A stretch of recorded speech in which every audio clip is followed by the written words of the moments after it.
Respiratory system, respiratory का मतलब होता है जिसमें हम रिस्पायरेशन करते हैं, और which organs are participates in respiration combinedly called respiration system पढ़ाए थे ना इसमें, डाइजेस्टिव सिस्टम में। उसी तरह से रिस्पायरेशन सिस्टम में, यानी कि श्वसन संबंधी प्रक्रिया में जितने भी भाग लेने वाले अंग या प्रत्यंग होते हैं तो सामूहिक रूप से क्या कहा जाता है, respiration.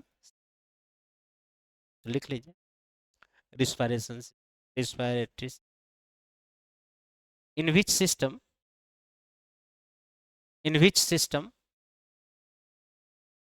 all organs which are participate in, which are participate in respiration combinedly called respiration system, combinedly called respiration system, respiration system, है कि नहीं? तो आज मैं पिक्चर एक बनाता हूँ, समझे? नहीं, पिक्चर है इस पर आज अजीब सा ये समझा दूंगा, पहले आप पिक्चर बनाइए ना। इसको कहते हैं नॉस्ट्रिल्स, जो होता है ईयर नोज जो होता है उसको क्या कहा जाता है, नॉस्ट्रिल्स। और बीच वाला जो ये वाला पोर्शन होता है मेस्थोनोइड, इसको क्या कहा जाता है, मेस्थोनोइड, मेस्थोनोइड लिख लीजिए। बहुत मस्त है, बीच का ये जैसे होता है ना, ये बीच वाला पोर्शन होता है इसको मेस्थोनोइड। और मेस्थोनोइड क्या है, कार्टिलेज है।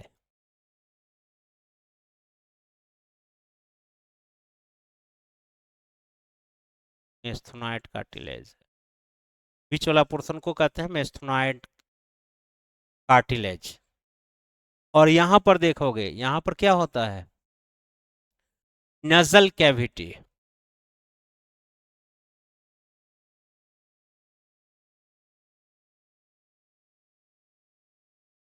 कैविटी,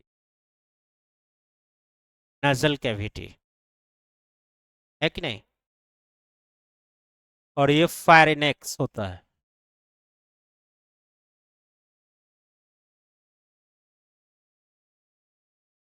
फायरिनेक्स, है कि नहीं?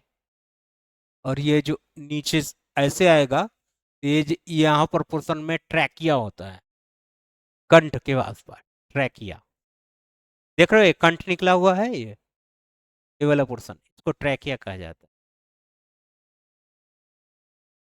है। नहीं, इसमें ट्रैकिया कहा जाता है, श्वसन वाले में ट्रैकिया।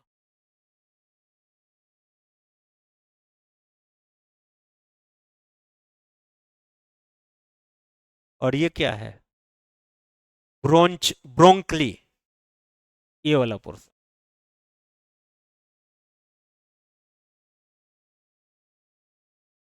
ब्रोंकली, इसको ब्रोंकली कहते हैं, है कि नहीं? और छोटा छोटा क्या है, एल्वोलॉय, ये वाला जो गुब्बारा जैसा निकला हुआ है छोटा छोटा, इसको क्या कहते हैं, एल्वोलाई,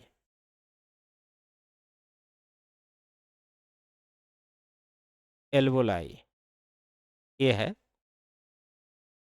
और ये बीच बीच में जो छोटी छोटी शाखा मिलते हैं उसको क्या कहते हैं, ब्रोंकाइलोसिस,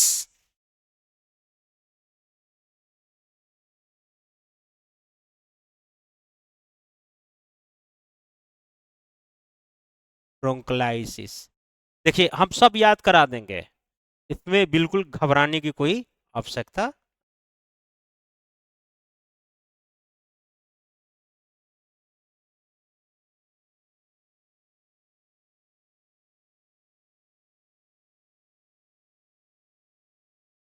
एक सेकंड गड़बड़ होगा, एक सेकंड, ट्रेकिया नहीं, इसको लैरेक्स बोला जाए। ये क्या लिखे थे, पैरेक्स, और ये जो है इस इसको बोला जाता है ट्रेकिया। ट्रेकिया नीचे होता है, इसको लैरिक्स बोला जाता है, लैरिक्स।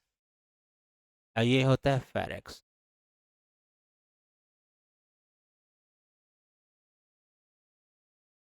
दोनों का एक ही जैसा संरचना लग रहा है, इसलिए कंफ्यूजन कई बार होता है। ट्रैकिया जस्ट नीचे होता है, यहाँ कंठ के पास, कंठ से नीचे होती है trachea.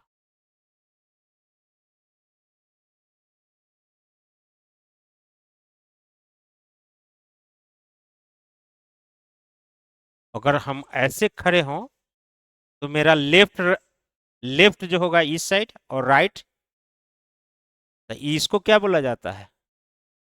Right lungs, R L. और इसको कहा जाता है एल एल, यानी कि लेफ्ट लंग। लिख लीजिए। एक और चीज मैं आपसे पूछूंगा, इन दोनों में साइज समान होता है या डिफरेंट होता है? हॉट होता है इसलिए, हाँ बिल्कुल सही होता है। लेकिन साइज के मामले में कौन छोटा होगा कौन बड़ा होगा? गुड, एक्सलेंट, क्योंकि उसी तरफ हर्ट होता है। हर्ट कुछ जगह को पाई कर लेता है। तो लेफ्ट हो जाता है क्या? स्मॉल। और राइट वाला क्या हो जाएगा? बिग होता है। डायग्राम तो बने, डायग्राम बने, डायफॉर्म। ये नीचे वाला जो ऐसे है सो, हाँ वो बाद में अब देखेंगे, पहले यहाँ ये नीचे वाला ऐसे। हाँ, यही एक्सपेंड करता है ऐसे, इसलिए तो पंपिंग हो पाता है। हाँ, डायफॉर्म। मैं इसको वहां बाद में बताता है, एक और भी आएगा ना सेक्शन। अभी तो सिर्फ उसका पार्ट बताया हूँ, कैसे रिस्पायरेशन होता है उसमें डायफ्राम बताता मैं।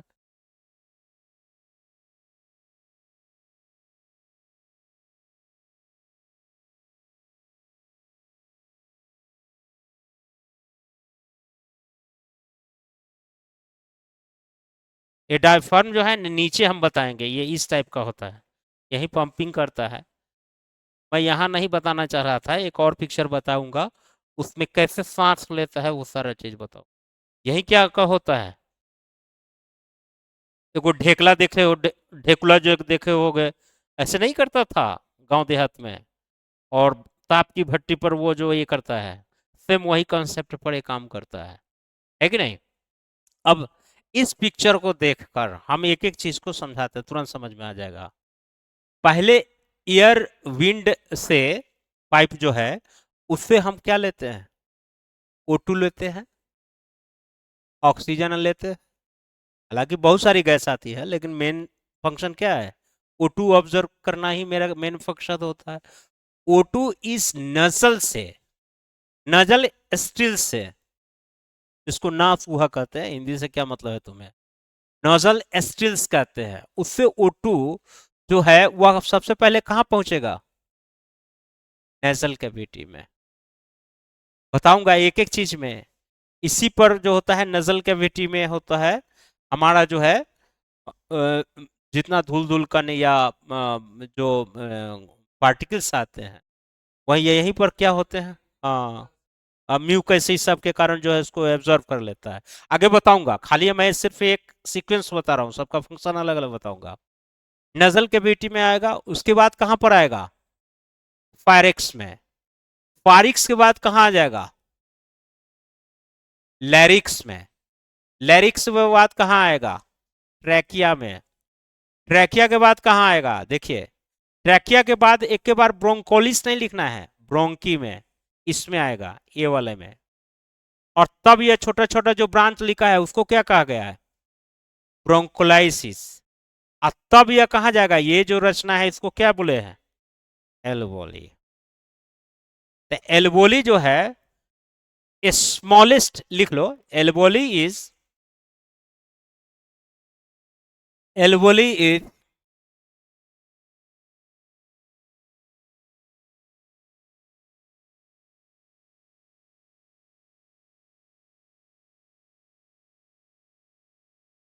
a smallest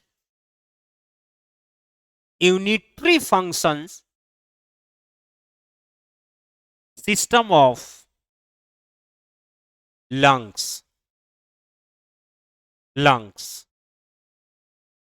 और नोट करके एक और लिख लो, right lungs is greater than right lungs is greater than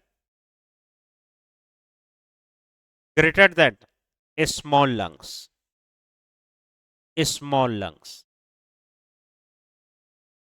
है कि नहीं? अब देखिए, अब एक एक चीज के बारे में पढ़ेंगे। तो पहले क्या लिखे थे? आज अजीब सा इसका थी, अक्षर बैठ रहा है, सही नहीं बैठ रहा है। पहला क्या है? Nasal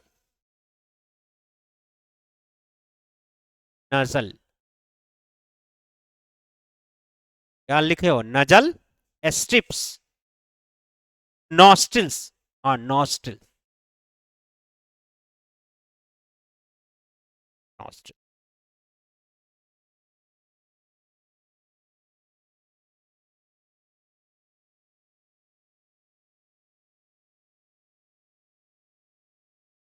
nostrils.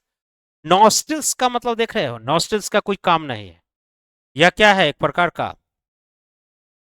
होल है, जिसके थ्रू क्या करता है? विंड जो है ट्रेवल करता है कि नहीं? तो नॉस्ट्रिल्स में कितने होते हैं? कितने पेयर होल होते हैं? Nostrils have two nostrils have one pair hole.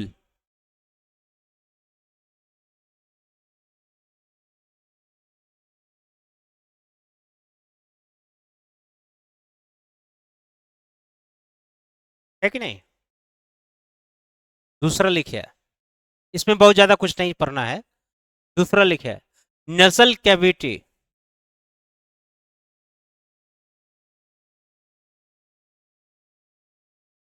Nasal cavity, और नजल कैविटी में एक क्या लिखे थे? एक कार्टिलेज का बना बीच में एक पार्ट है, देखिएगा, इसमें बोन्स नहीं होता। इसको क्या कहा जाता है? Mesethmoid cartilage. लिख लीजिए, मेस्थोमोइड कार्टिलेज के बारे में लिखिए। Mesethmoid cartilage, mesethmoid cartilage is a cartilage और bony structure in a bony structure, bony, bony structure in the middle of the ethmoid region. Ethmoid region that forms most of the nasal septum. The nasal septum is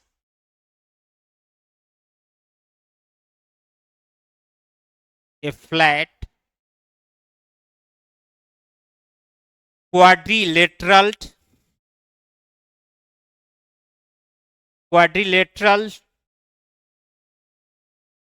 piece of cartilage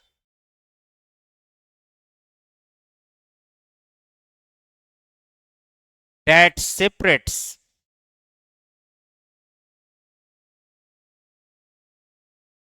the two nasal cavities. Two nasal cavities.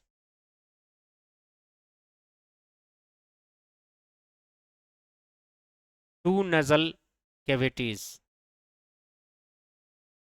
अब ध्यान से सुनना, ठीक नहीं? अब यह चित्र देखकर पहले घबरा गए होंगे। इसको कहा जाता है, पहले वाले को कहता है वेस्टिबुल। इसको क्या कहते हैं? वेस्टिबुल। उसको क्या कहते हैं, जिसके कारण जो है कि नहीं, नाक में जितने भी जो नोजल में आते हैं, ये ये रियल मायने में घ्राण शक्ति, यानी कि जो टेस्ट है, स्मेल है, को यह आभास करा, उसको कहा जाता है ओलिफैक्ट्री। हालांकि रियल में ओलिफैक्ट्री यहाँ होता है। ओलिफैक्ट्री, ओलिफैक्ट्री सुने हो कि नहीं? अभी नहीं, चलिए, ओलिफैक्ट्री कहा जाता है इसको, है कि नहीं। और ये जो रीजन होता है, बीच वाला जो रीजन होता है, इसको कहते हैं रिस्पायरेटरी रीजन। क्या कहेंगे? Respiratory region. हम थोड़ा डेप्थ थोड़ा चला जाता है तो दिक्कत नहीं करना है। मान लिया कि इसमें अगर अंदर जाके पूछ देगा तो रिस्पायरेटरी रीजन,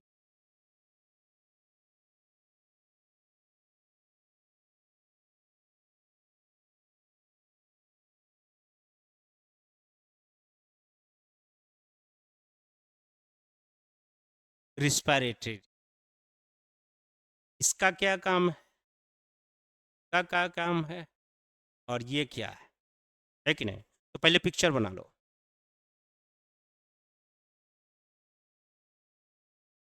अच्छा, एक एक वेजिटेबल में कुछ नहीं होता है, इसमें जनरली हेयर होता है। लिख लीजिए, बाल इसी में पाए जाते, हेयर, हेयर पाया जाएगा, है कि नहीं। और हेयर होने से क्या फायदा हो, फिल्टर द एयर, लिख लीजिए, का काम होगा फिल्टर, फिल्टर द एयर। अब ऐसा तो नहीं है कि नाक में सबके बाल ही हो, कोई जरूरी है क्या? नहीं है। तो फिर तो आप धूल धूल कर अंदर चले जाएंगे, अंदर में दूसरा भी लेयर होता, उसको कहते हैं ऑलिफैक्ट्री। ऑलिफैक्ट्री लिख लीजिएगा, ऑलिफैक्ट्री रीजन।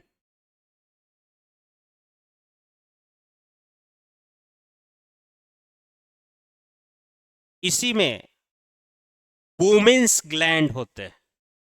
में कौन सा ग्लैंड होता है? वोमेन्स, वोमेन्स ग्लैंड होता है, वोमेन्स ग्लैंड होता है। तो ये पूछेगा, पूछा, वोमेन्स, वोमेन्स नहीं होता, वोमेन्स होता है, WO, वोमेन्स, वोमेन्स नहीं, वोमेन्स आने वाला,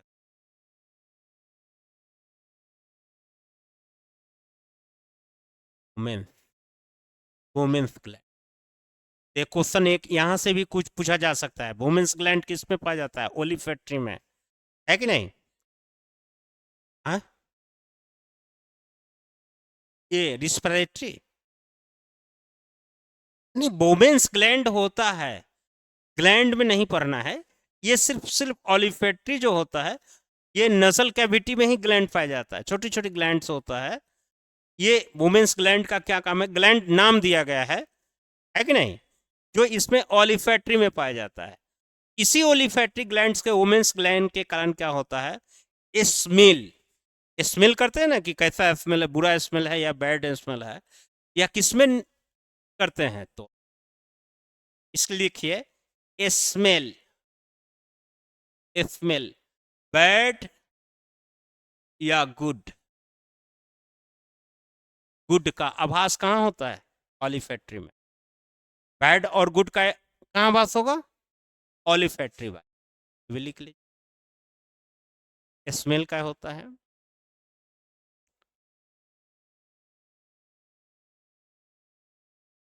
कि नहीं। और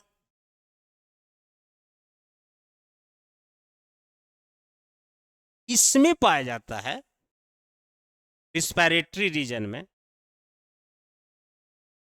रिस्पिरेटरी सिस्टम में लिख लीजिएगा, इसमें पाया जाता है goblet cell. Goblet cell, goblet cell, goblet cell, है कि नहीं?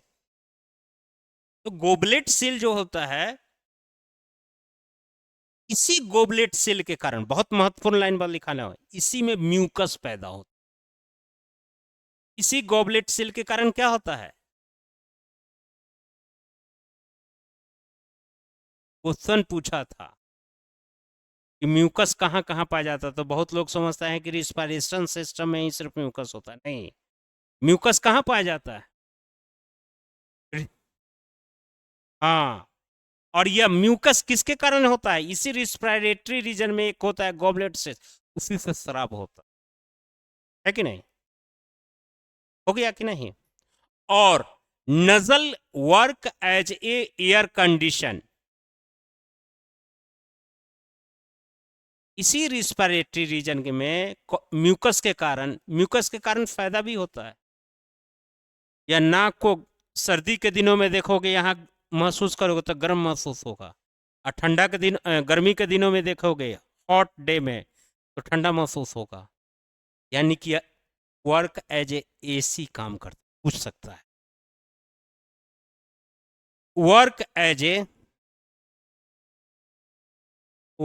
एज ए एसी, एसी का मतलब क्या हो गया? एयर कंडीशन से काम करता है ना, से काम work as a air condition.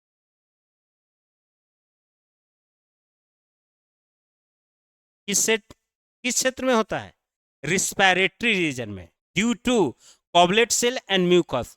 बहुत हद तक इस म्यूकस के कारण भी महसूस हो, है कि नहीं? इस म्यूकस को कई जगह पर म्यूसिन भी कहा जाता है, म्यूकस को म्यूसिन भी कहा जाता है, तो कंफ्यूज नहीं हो जाना, है कि नहीं? और जो नाक में बाल पाया जाता है उसको क्या कहा जाता है? पार्टिकुलर नेम क्या कहा जाता है? नहीं, सीलिया, सीलिया, सी डी, लिख लो, इसको सिलिया भी कहा जाता है।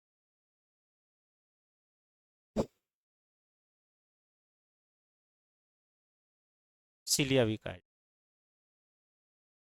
इतना समझ में आया कि नहीं? बहुत टफ हो गया, समझ में आ रहा है?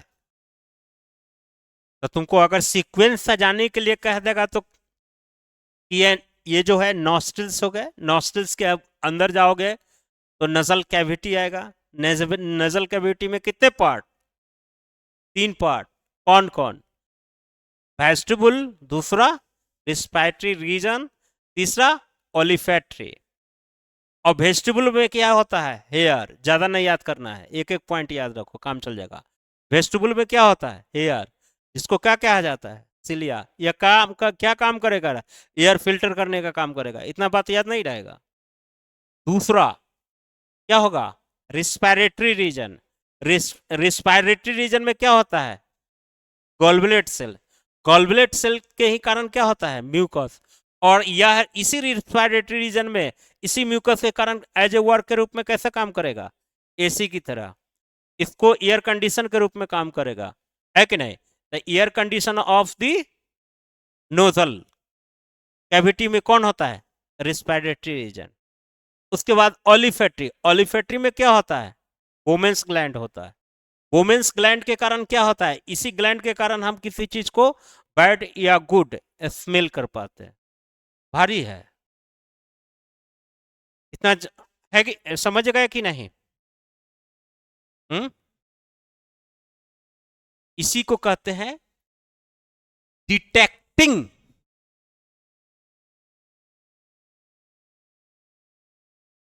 स्मेल।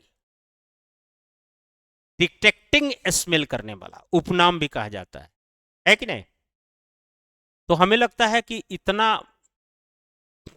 मैंने ज्यादा तो किताब लिखा भी नहीं है, इतना भी अगर कर लोगे तो दिमाग पर बैठ गया होगा किस सीक्वेंस में देना है, कैसे देना है, और किस रूप से हम इसको बना सकते हैं। समझ में आ गया, है कि नहीं? आगे बढ़े, कोई दिक्कत नहीं ना? तीसरा देखिए, तीसरा क्या है? फायरेक्स, फायरेक्स है ना?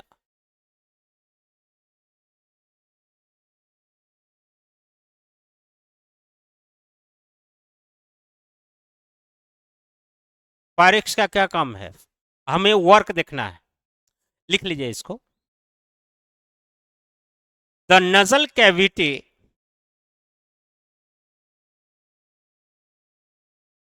The nasal cavity mouth cavity and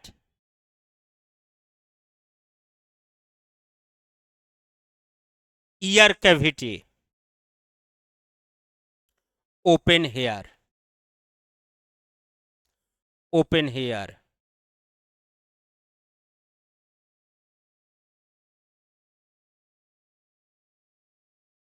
है कि नहीं?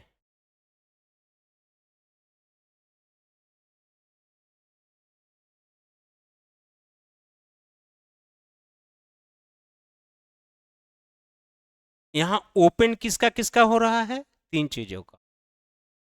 संगम किस किस किसका हो रहा है? अगर इसको हम फायरेक्स कर दे तो इसका किसका हो रहा है?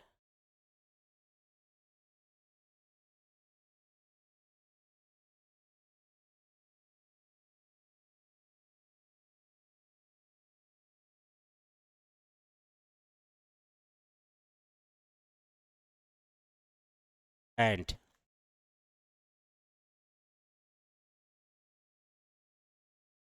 Ear cavity. और यह तीनों कहाँ मिल जा है? फायरेक्स में। और फायरेक्स में मिलने के बाद क्या हो गया? ज्यादा ठंड कर रहा है क्या? है कि नहीं? अब यहां से दो तीन चीजें उभर के सामने आ रही है।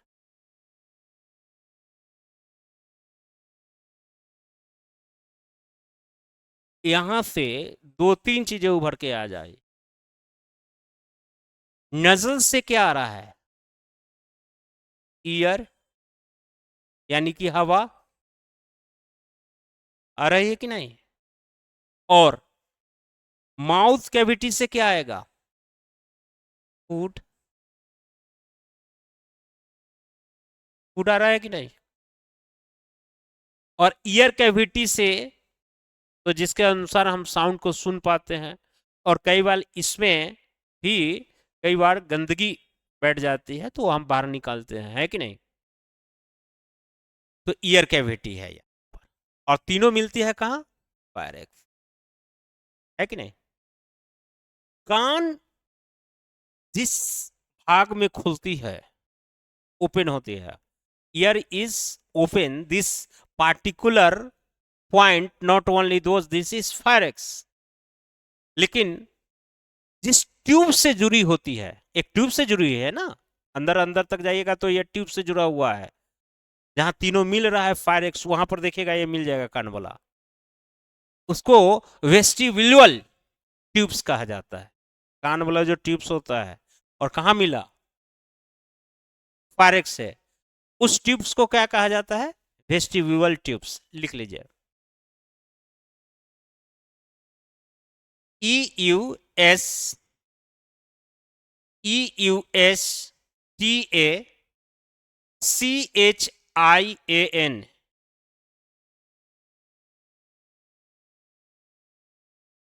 यूएस्टियन ट्यूब भी कहा जाता है इसको, यूएस्टियन ट्यूब्स, है कि नहीं? तो यूएस्टियन ट्यूब्स किसको कहता है, किसको कनेक्ट कर रहा है?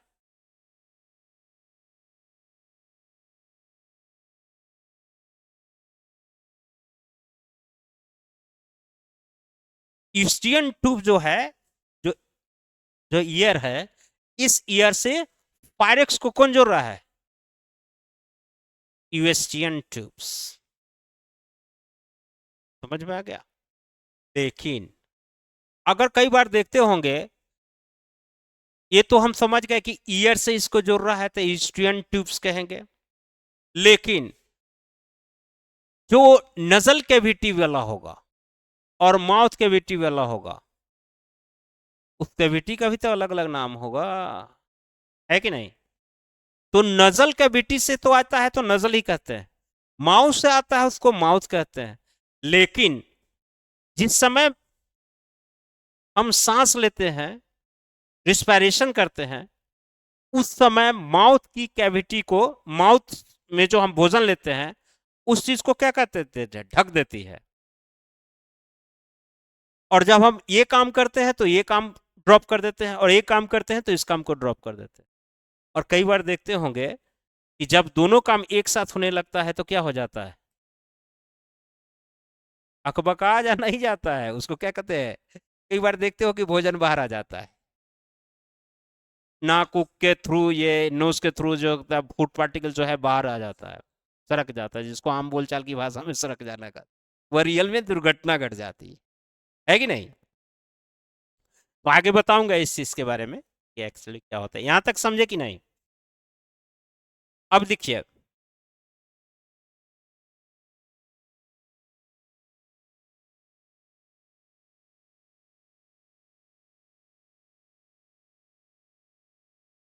फायरिक्स में ईयर वाला काम हम कर चुके हैं। अब किसका करना है, फूड का, और दूसरा किसका है, एयर का, हवा वाला, है कि नहीं? अब फूड वाला अगर आएगा तो उसको ढक्कन से बना बंद कर देंगे ना, जब हम सांस ले रहे हैं तो। और जब फूड आ रहा है तो इसका ढक्कन बंद करना होगा, है कि नहीं? तो फूड वाला को बंद करने के लिए होता है ग्लॉट,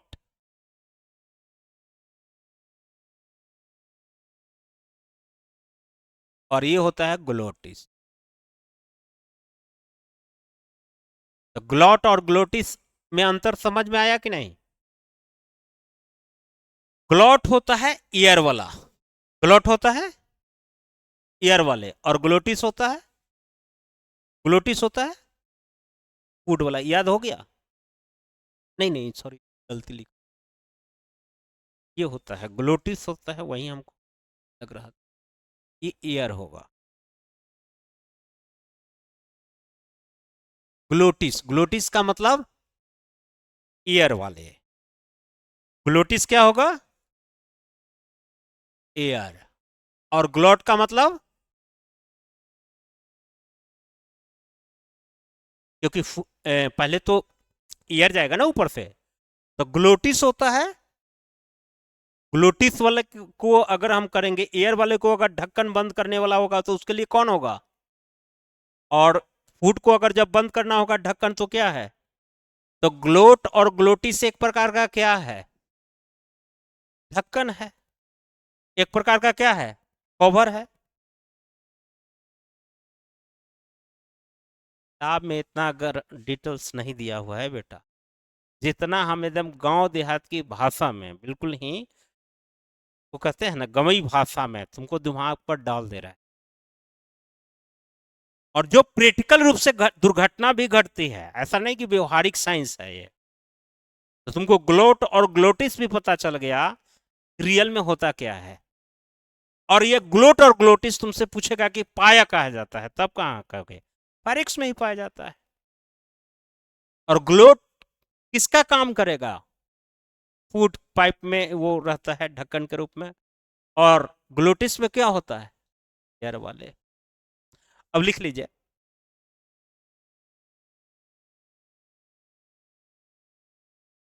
glottis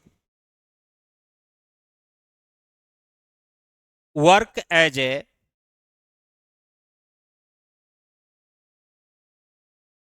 passes through ear, passes through ear, but glot is work as passes through the food.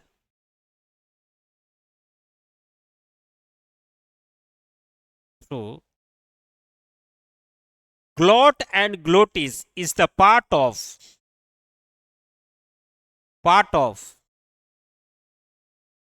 pharynx, है कि नहीं? इसको कई बार थ्रोट भी कहते हैं, थ्रोट का पार्ट है, तो ब्रैकेट में लिख लीजिएगा, थ्रोट का भी पार्ट है।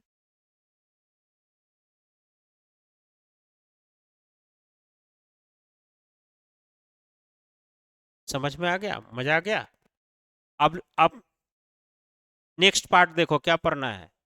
लैरिक्स, लैरिक्स ही होगा।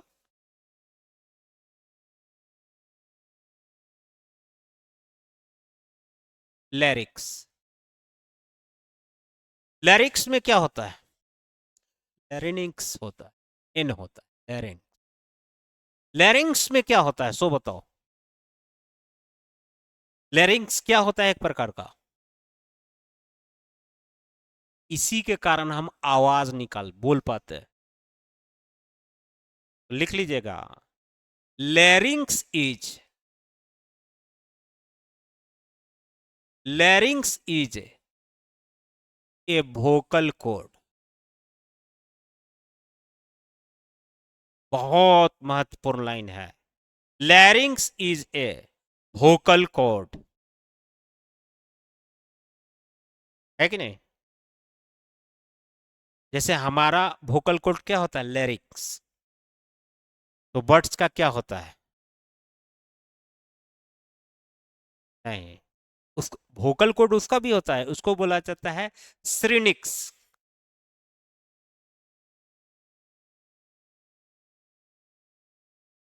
यह होता है बर्ड्स का, बर्ड्स का यह वोकल कॉर्ड होता है सिरिनिक्स। कई बार पूछ सकता है तो लिख, सिरिनिक्स, है कि नहीं?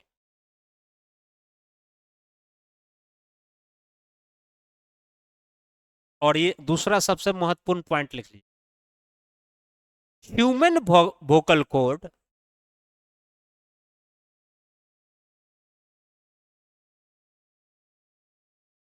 Made by 9 cartilage, cartilage. 9 vocal cord, ये 9 कॉर्ड जो बना था, वोकल कॉर्ड जो बना होता है, 9 कार्टिलेज का बना होता है। कई बार प्रश्न में पूछा जा सकता है कितने कार्टिलेज का बना होता है, तो 9 कार्टिलेज का। पहला लिखे इपिग्लोटिस,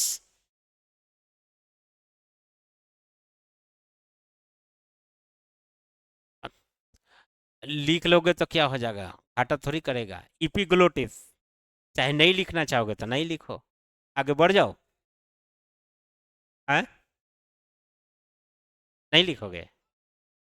देखो, एक होता है इपिग्लोटिस, तो ग्लोटिस ग्लोटिस करके तो याद था ही। एक होता है इपिग्लोटिस, उसके नीचे थायराइड होता है, थायराइड ग्लैंड पढ़ाए थे, थायराइड होता है। एक वो एक्स्ट्रा पढ़ना होगा, किक्रोइड, किक्रोइड, CRICOID, किक्रोइड की संख्या कितनी है? एक। ये 3 गो हो गया, एक एक, लास्ट का 3 होता है, हालांकि बहुत टफ हो जाता है ये। एक होता है क्यूरनीफॉर्म, क्यूरनीफॉर्म कितना होता है? 2। एक होता है कार्निकुलेट, कार्निकुलेट 2 होता है। एक होता है आर्टिनोइड, ये होता है 2।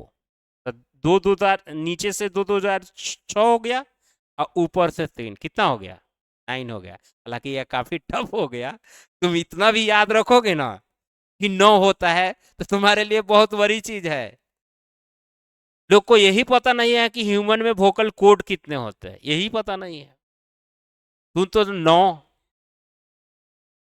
वोकल कोड तो एक, सॉरी, कार्टिलेज कितने होते हैं उसमें, कितने कार्टिलेज पाए जाते हैं? अगर कार्टिलेज अलग अलग नहीं रहेगा तो डिफरेंट हम साउंड नहीं निकल, है कि नहीं? वोकल कोड 9 हो। तो मुझे लगता है कि ये थोड़ा सा टफ हो जाएगा, तो इतना भी याद रखोगे तो काम चल जाएगा। इतना बड़ा इसको खून कर दिया। चलिए, अब साइज रहने दो, ना साइज के।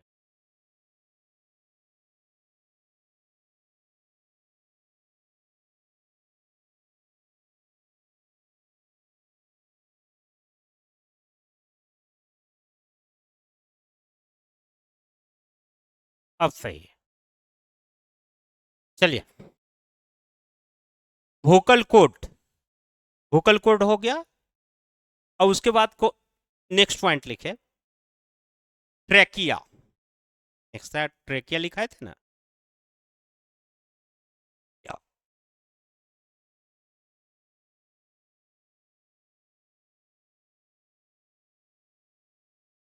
ट्रेकिया। ट्रेकिया को क्या कहा जाता है? बिंड पाइप, इसको बिंड पाइप भी कहा जाता है।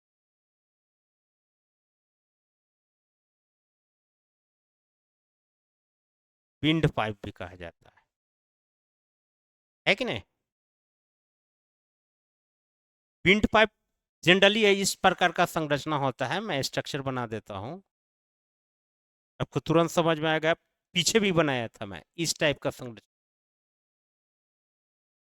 देखो तो पीछे बनाए हैं, तो इस दोबारा बना लो, क्योंकि इस टाइप का रहेगा, इस टाइप का और इसकी संख्या होती है लिमिट 10 से 12 की संख्या में होता है। ऐसा नहीं कि अपने मन से लिख देना है, लिख लीजिएगा। इट्स जनरली लेंथ, सॉरी, ये 16 से 20 होता है नंबर में, और 10 से 12 सेंटीमीटर लंबी होती है। लेंथ में होता है इतना, और नंबर ऑफ, लिख लीजिए, मैं लिखा देता हूं इस चीज को। Generally found in length 10 to 12 centimeter, 10 to 12 centimeter, and C shape ring, लिखिए लिखिए, सी शेप, ऐसे लिखो, P shape, T shape rings found in numbers 16 to 20, 16 to 20, ये याद रखना चाहिए, है कि नहीं? समझ में आया? तो कैसा शेप में होता है? अच्छा, तुमको कहेगा कि बिंड पाइप में ये ट्रैकिया जो होता है किस टाइप का होता है?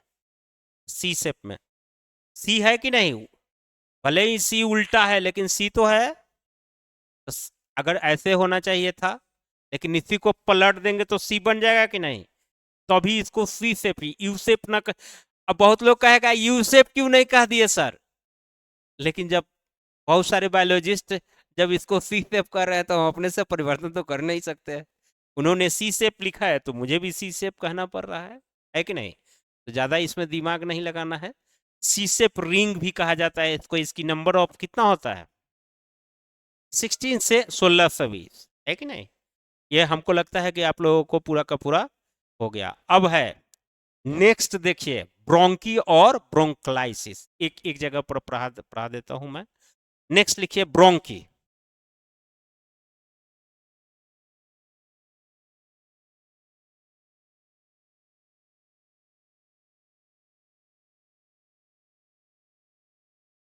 ब्रोंकी, देखिए ब्रोंकी, लिख लीजिएगा। तर bronchi are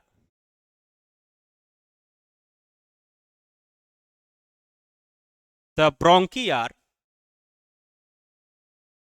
two large tubes, जो कि दो गो ट्यूब्स निकलता नहीं है बाहर से। हाँ, तो लिखिए, the bronchi are the two large tubes that carry that carry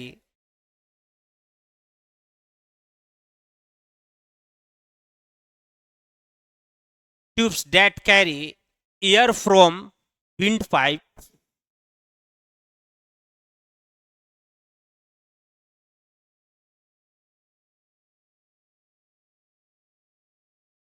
into the lungs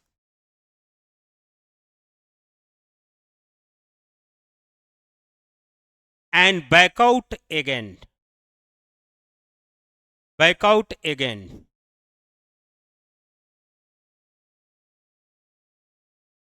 A crucial part of the respiratory system, a crucial part of the respiratory system, comma, the bronchi function,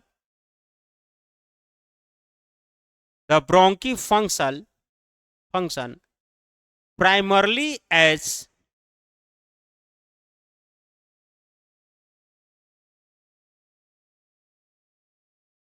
passageway for air, bring oxygen into the lungs and expelling carbon dioxide.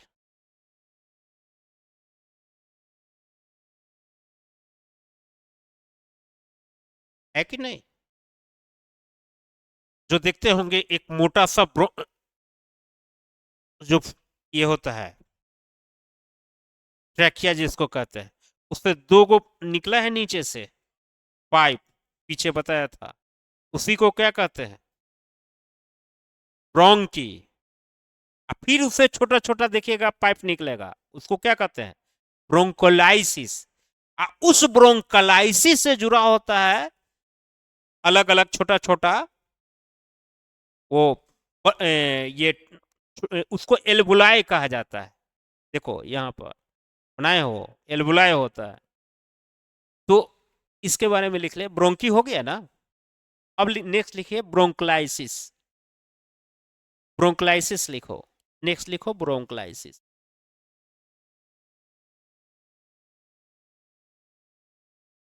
The respiratory broncholysis, the respiratory broncholysis carry air to the alveoli where gas exchanges take place.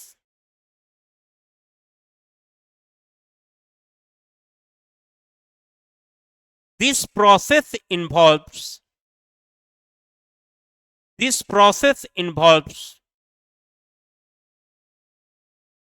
bring oxygen into the blood and releasing carbon dioxide.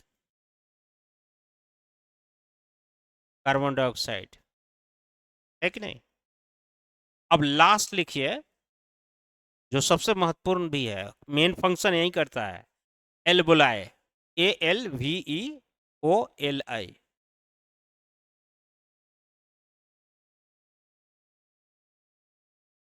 एल्बुलाई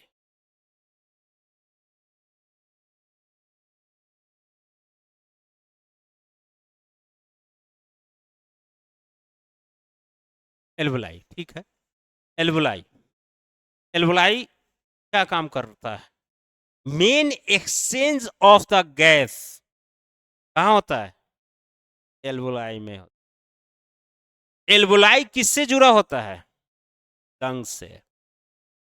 lungs के किस क्षेत्र से जुड़ा हुआ रहता है? Lungs के किस क्षेत्र से जुड़ा हुआ रहता है? जो देखते होंगे लंग्स में छोटा छोटा जो वेन्स होते हैं, वेन्स जो जुड़े होते हैं, है कि नहीं? वो वेन्स के थ्रू जो ब्लड डिफ्यूज होता है, उसमें ब्लड में जो डिफ्यूज होता है CO2 और O2, उसको क्या कहता है? एब्जॉर्ब करने की क्षमता किसमें होती है? इससे एल्बुलाई में होती है कि नहीं? और यही एल्बुलाई जो है ब्लड से CO2 को एब्जॉर्ब करके और उसको क्या करता है? खींच के क्या कर देगा? बाहर करने का कोशिश कर। बाहर करने का काम कौन करता है? एल्बुलाई।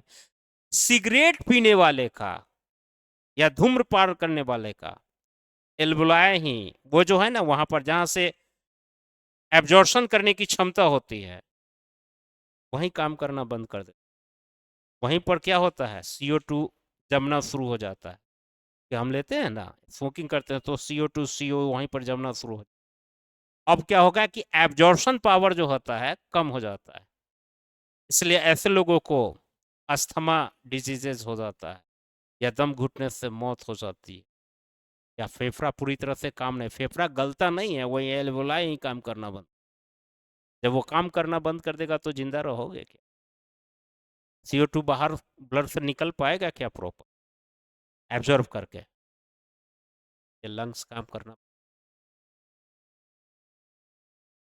है कि नहीं? क्योंकि उसके यूनिटरी फंक्शन पर ही वार करता है सिगरेट। समझ में आ गया? तो लिखिए, एल्वोलाई के मीन लीजिए, it is the functional and structure unit of, it is a structural and functional unit of lungs. It is helpful in, it is helpful in exchanges of gases. Exchanges of gases. It means its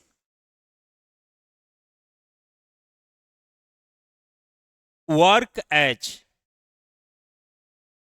diffusion process.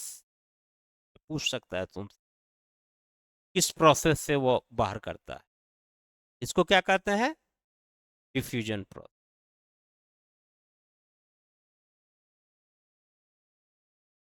समझ में आया? तो पूरा respiration समझ में आया कि नहीं, कैसे काम करता है रिस्पायरेशन? इतना डिटेल पढ़े थे कि खाली देखे थे कि सांस लेता है सांस छोड़ता है बस हो गया? डायफ्राम वाला भी बताऊं, डायफ्राम के कारण ही क्या होता है, तो हाई प्रेशर और लो प्रेशर बनता है। जब वह नीचे की ओर खींचेगा तो क्या हो जाएगा, वैक्यूम क्रिएट होगा, और वैक्यूम क्रिएट होगा तो उसको भरने के लिए एयर तो जाएगी ना, एयर कहाँ से जाएगी?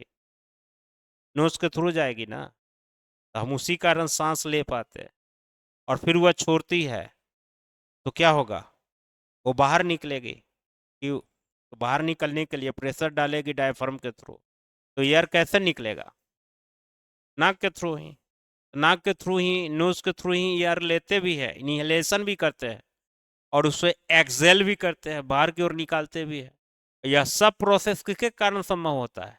डायफ्राम के कारण संभव है कि नहीं? लेकिन इस जगह से जाने से पहले एक चीज और जानते हैं, है कि नहीं?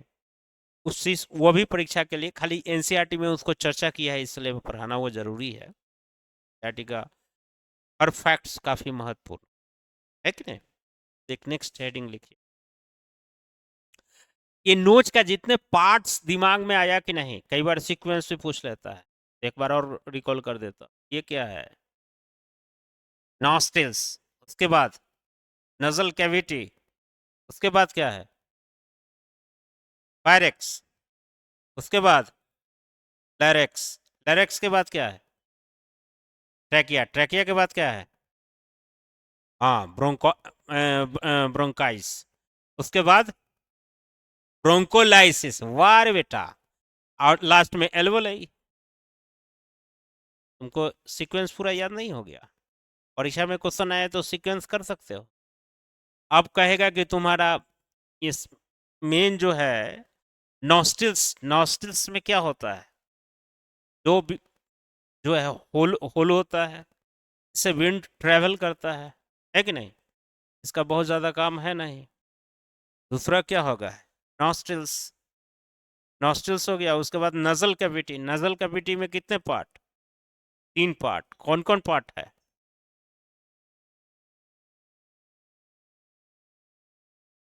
ओलिफैक्टरी सबको याद हो गया, वो लास्ट में पाया जाता है। रिस्पिरेटरी रीजन बीच वाला, और क्या होगा? हाँ याद कर लो, कोई दिक्कत है? ग्लोटिस, ग्लोटिस कहाँ बोला हूँ? गलत लिख लिया हो। हाँ, वेस्टिबुल कहते हैं, वेस्टिबुल कहा जाता है। वेस्टिबुल या वेस्टिबुल कहेंगे, वेस्टिबुल ही नहीं, वेस्टिबुल कहेंगे। हाँ, बहुत शुद्ध उच्चारण वेस्टिबुल होता है। तो वेस्टिबुल में क्या होता है, उसमें हेयर पाया जाएगा, और हेयर को क्या कहते हैं, सीली कहते हैं। या क्या कहेगा, फिल्टर करेगा एयर को। उसके बाद में जो रीजन होता है, बीच वाला रीजन, उसको नजल रीजन कहते हैं। तो वो क्या काम करेगा, एज ए एसी के रूप में काम करेगा, एयर कंडीशन के रूप में काम करेगा। इसी में म्यूकस होता है कि नहीं। और तीसरा जो होता है वह क्या होता है, ऑलिफेट्री। ऑलिफेट्री में क्या होता है, ये स्मेल, घ्राण शक्ति, सूंघने ऊंघने का काम यही करता है। और क्या करेगा, मेन वही है, ओलिफैक्ट्री ही काम करेगा। यानी ये सब एक एक पॉइंट बहुत महत्वपूर्ण है परीक्षा की दृष्टि।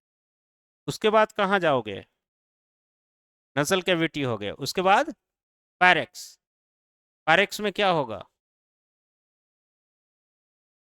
तीनों का मिलन होगा, ईयर, माउथ, नसल। और जिस जगह पर मिलेगा उसको क्या कहते हैं, पैरिक्स ही कहेंगे, लेकिन नहीं। हालांकि कई जगह पर वह लैरिक्स का भी भाग हो जाता है, लेकिन फेरिक्स ज़्यादा याद रहेगा। वह एक्चुअली या लैरिक्स का भाग हो जाता है, लेकिन वह फेरिक्स के अंतर्गत अध्ययन करते हैं। और तीनों, अच्छे, ईयर वाला कहाँ जाकर, ईयर जो है किस होल के थ्रू वहां पर फेरिक्स या लैरिक्स से मिलेगा, तीनों कंबाइंड होगा। हाँ, इचेस्टियन ट्यूब्स कहा जाता है, इचेस्टियन ट्यूब्स। और कर लोगे, उतना कठिन नाम नहीं है, दो चार बार पढ़ोगे तक। और उसके बाद में एक होता है, यहाँ पर तीनों मिलता है, एक ईयर ईयर वाला और एक फूड वाला। फूड वाला को क्या कहते हैं, एक होता है ग्लोटिस, एक होता है ग्लॉट। तो ग्लॉट में क्या होता है, ग्लॉट में फूड होता है, और ग्लोटिस में ईयर वाला होता है। ग्लॉट में फूड और ये, है कि नहीं। और उसके फायरेक्स के बाद क्या होता है, लैरिक्स। लैरिक्स में कितना होता है, C type structure. C type structure की संख्या कितनी होती है, 60 से 20। और लेंथ होगा 10 से 12 सेंटीमीटर, है कि नहीं, इतना ही। अच्छा, इसमें इसमें और क्या होता है?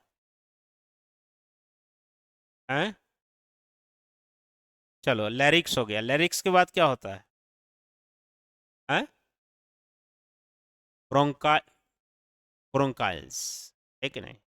अच्छा, ये स्वर यंत्र भी तो इसी में पाया जाएगा ना, स्वर यंत्र किस, लैरिक्स में नहीं पाया जाएगा, हाँ वही बता, इसमें पाया जाएगा, वोकल कोड में है। और ये वोकल कोड की संख्या कितनी होती है, वोकल, सॉरी, इसमें कार्टिलेज की संख्या कितनी होती है, 9th, ये याद रखना। 9 याद रहे या ना रहे, ये याद कर। उसके बाद कहाँ जाएगा, ब्रोंकाइस।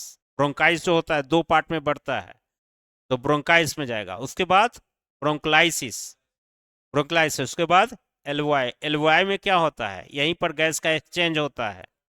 हाँ, एक्सचेंज होता है कि नहीं, समझ में आ गया। चलिए, बहुत बड़ा चीज समझ गए। अब आइए, कैपेसिटी ऑफ लंग्स, एक हेडिंग लिखिए, capacity of lung.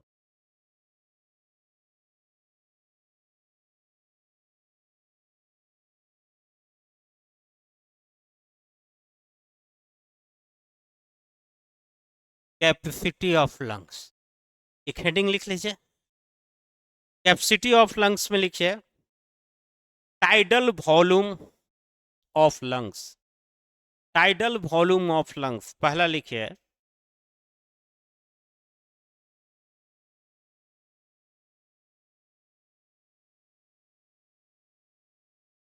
Volume of lungs, tidal volume of lungs लिख लीजिएगा। इसका लिखिए,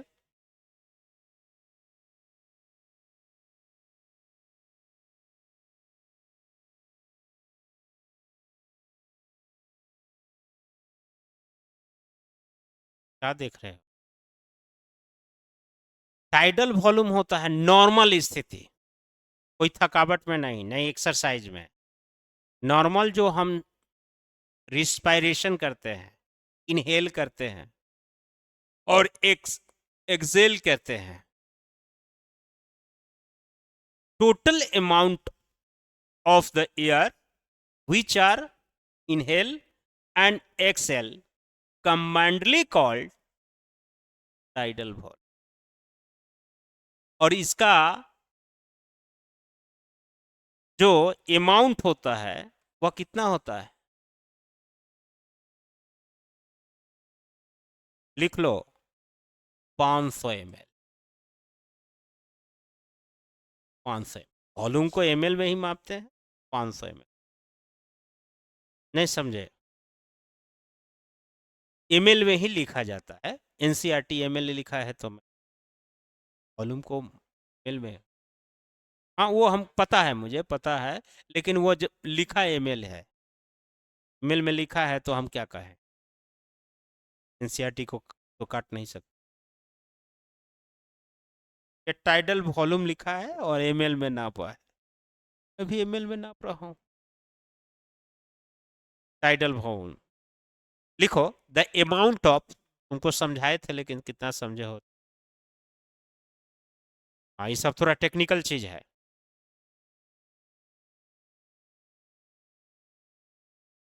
टाइडल वॉल्यूम के बारे में लिख लो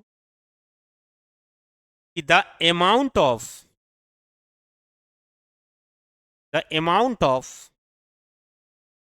breath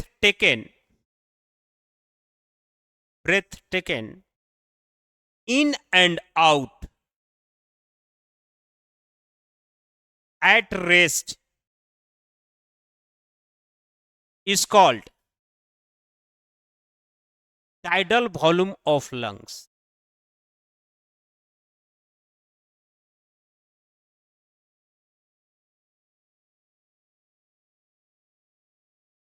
नेक्स्ट लिखो, residual volume of lungs।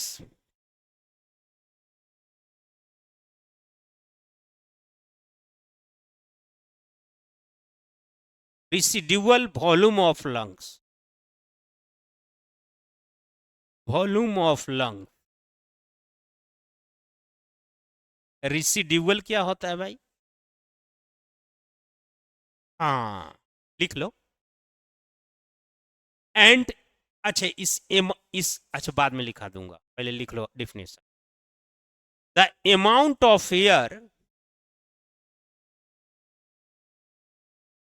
The amount of air remaining in the lungs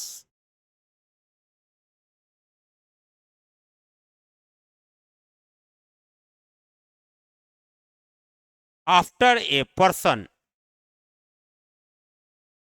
exhale air।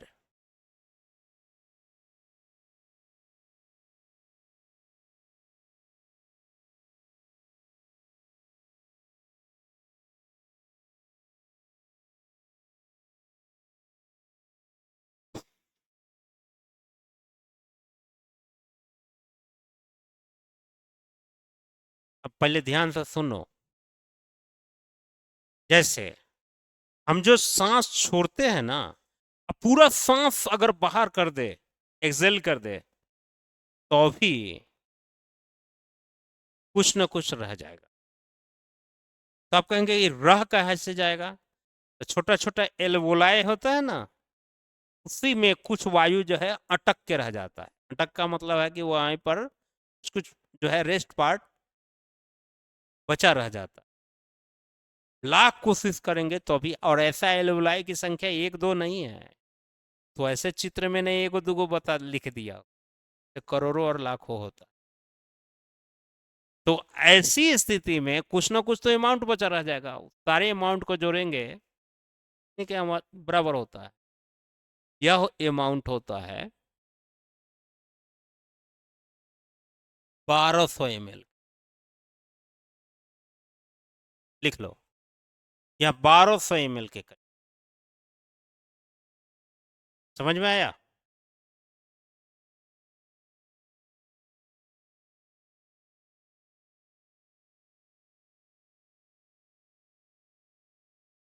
अब लिखो IVR, हाँ तीसरा करके लिखो IVR, आई तो IVR देख के घबराना नहीं है, इसको फुल IR भी होगा, IR भी नहीं, IR भी देख के घबराना नहीं है। इसका क्या होगा, आई से क्या होगा, इनहेल, आई से इनहेल, आर से रिस्पिरेटरी, अभी से वॉल्यूम। तो लिख लीजिए इसको क्या होगा, ये पर्सन के बारे में फुल फॉर्म भी लिख लो, इनहेल, रिस्पिरेटरी, वॉल्यूम।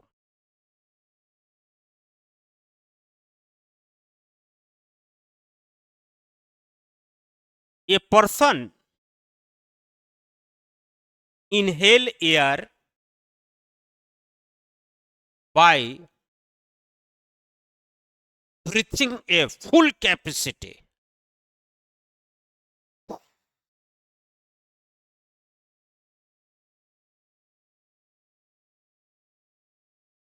और इसकी कैपेसिटी होती है 2500 से 2800 ml।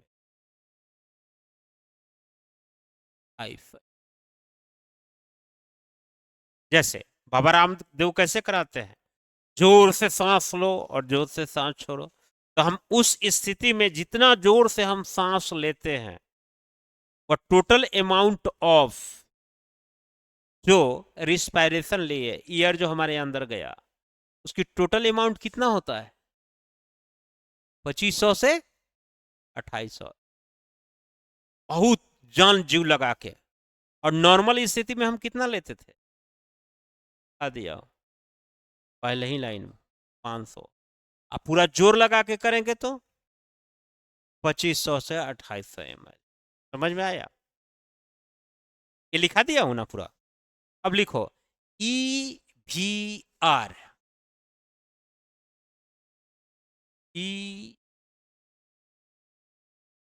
EVR क्या है भैया, expiratory reserve volume, expiratory reserve volume.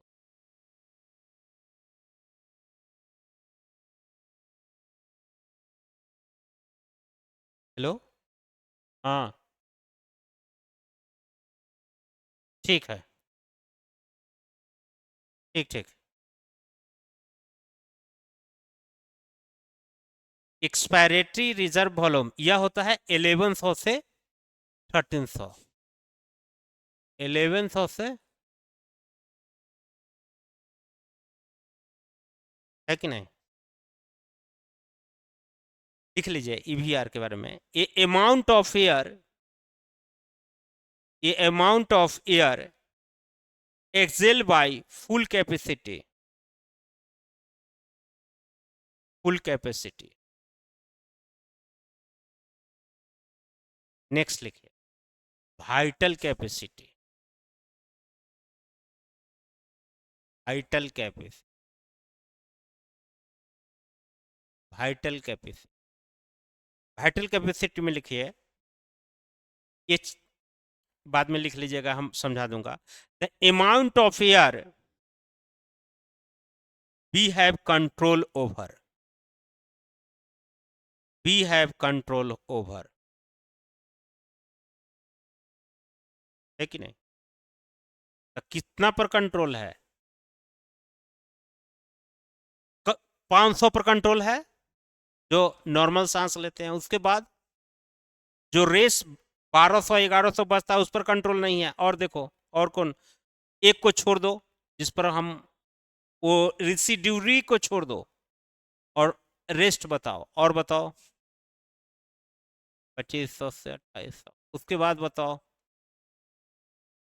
एक और बताओ, आए 1100 से 1100 से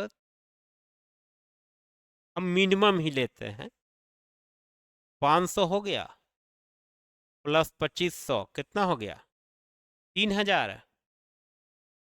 और 1000 मोटा मोटी मान लो कितना हो गया,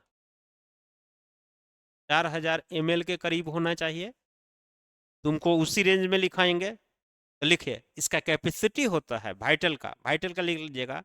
इसका कैपेसिटी होता है 4600 से 4800 ml। 46 से आप कहिएगा कि सर आप तो 4000 लिए थे, तो हम मिनिमम लिए हैं, यहाँ 2500 लिए हैं, लेकिन यहाँ पर क्या है 2800।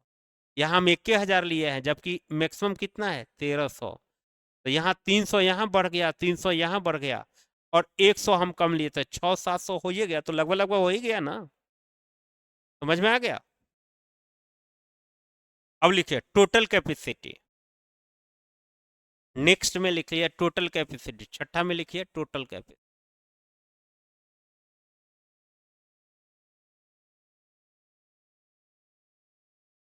टोटल कैपेसिटी क्या हो जाएगा, तो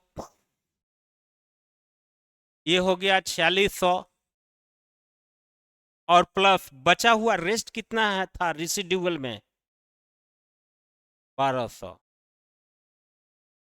जोड़ो तो कितना हो जाएगा 6000। 6000 का हो जाएगा ना। इसका रेंज होता है, टोटल कैपेसिटी का रेंज होता है 5800 से 6000, लगभग लगभग आ गया। तो बताइए रटना है कि दिमाग लगा के पढ़ना है। दिमाग लगाना, यही चीज लोग रटने लगते, कभी जिंदगी में नहीं समझ में आएगा। तो सारा चीज हो गया है कि नहीं। फेफड़ा में पानी भरता है वो दूसरा चीज है। फेफड़ा में जो पानी भरता है इसका मतलब थी इन्फेक्शन, बैक्टीरियल इन्फेक्शन। टीबी में, टीबी क्यों होता है, टीबी क्यों होता है, जो प्लूमोनरी जो जिससे कि होता है गैस का एक्सचेंज। टीबी वाला को देखते हो हाँफता है, क्यों हाँफता है, सही से ब्लड को उसमें भी हाँफता है। तब जो है एल्वोलाई ही क्या होता है इन्फेक्टेड हो जाता है, सही से सोलोबल नहीं कर पाता, या एक्सचेंज ऑफ गैसेस नहीं कर पाती, इसलिए दम फूलने वाला दम्मा का बीमारी होता है, तब तो पता चलेगा हाँफेगा। हाँफेगा क्यों, क्योंकि प्रॉपर ढंग से oxygen, due to disturbance of alveoli का फंक्शन क्या,